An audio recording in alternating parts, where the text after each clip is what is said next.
नमस्कार। भगवान के भक्तों के लिए सत्संग मन को शांति देने वाला होता है। सत्संग में संतों और विद्वानों के विचार सुनकर भगवान के भक्तों को ऐसा अनुभव होता है कि जीवन का वास्तविक सत्य तो यही है, संसार सत्य नहीं है। इसका भी अनुभव सत्संग में स्पष्ट रूप से होता है।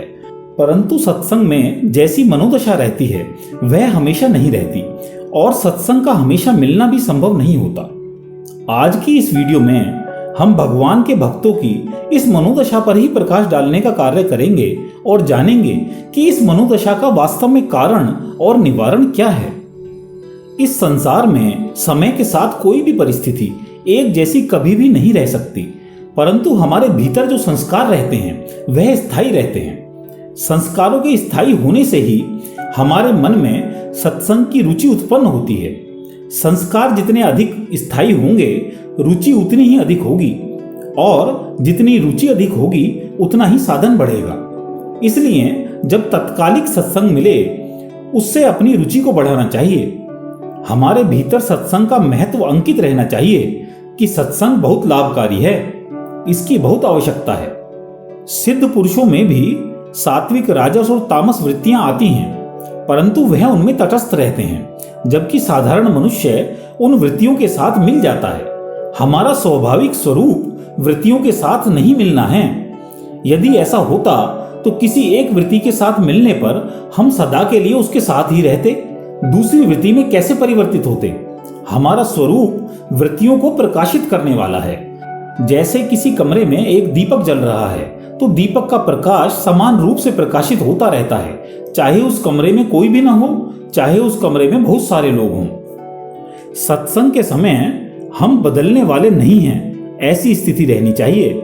सत्संग के समय सत्संग का रस नहीं लेना है, सत्संग का सुख नहीं लेना है, सत्संग का तत्व समझना है, उसको धारण करना है। सत्संग के तत्व के साथ हमारा स्वयं का संबंध होना चाहिए। ऐसा करने पर जब अनुकूल संग नहीं मिलेगा तब अपने संस्कारों के कारण हम स्वयं भगवान के भजन चिंतन में लग जाएंगे।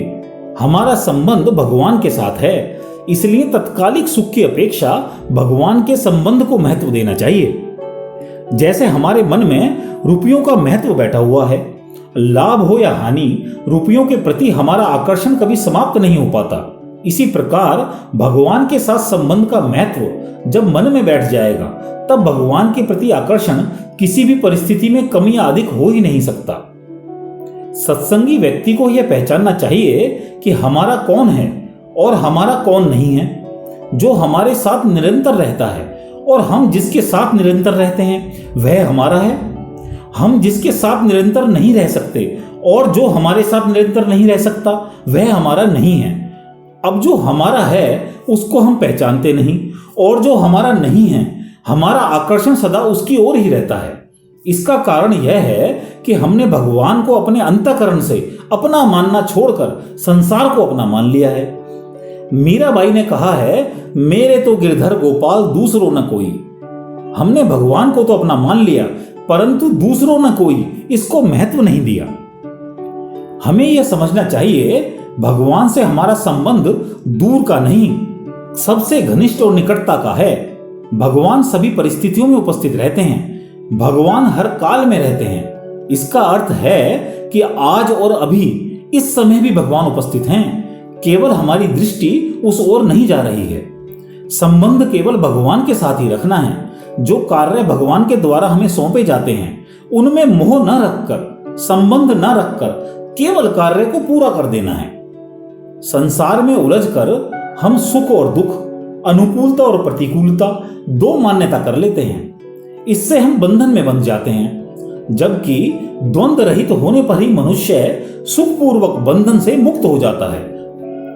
भगवान कहते हैं कि गेयः स नित्य सन्यासी यो न द्वेष्टि न कांक्षति निर्द्वंदो हि महाभावो सुखम बंधात् प्रमुच्यते।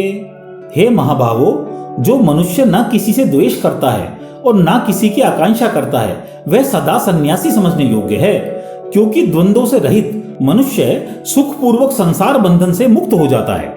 संसार में सभी लोगों की सोच भिन्न है। कुछ लोगों की समझ में एक कार्य सही हो सकता है, तथा कुछ लोगों की समझ में दूसरा कार्य श्रेष्ठ हो सकता है। वास्तव में दोनों ही तरीके संसार में फंसाने वाले हैं। हमें व्यवहार में जो बात ठीक लगे उसे कर दें, पर उसे पकड़े नहीं, क्योंकि परिस्थितियां कभी ठहरती नहीं और भगवान हमेशा रहते हैं। समय पर जो कार्य मिल जाए उसे कर देना है बस।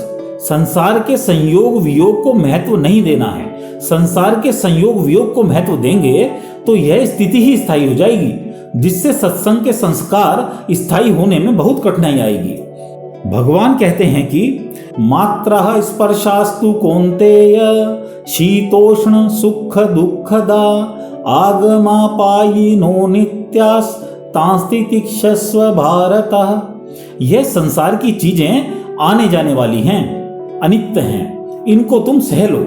सहने का अर्थ है कि तुम्हें इनसे विकृत नहीं होना है, सुखी और दुखी नहीं होना है। सांसारिक पदार्थ जिसको व्यथा नहीं पहुंचाते वह मुक्ति का पात्र होता है, और जिसको यह व्यथा पहुंचाते हैं उसकी मुक्ति नहीं होती। भगवान कहते हैं कि यम ही न व्यथयन्त्येते पुरुषम पुरुषर्षभः समः दुःख सुखम धीरम सोमृतत्वाय कल्पते। आपको ये वीडियो अच्छी लगी है तो लाइक, कमेंट व शेयर करें। आप हमारे चैनल पर पहली बार आए हैं तो चैनल सब्सक्राइब करके बेल आइकन भी अवश्य दबाएं। धन्यवाद।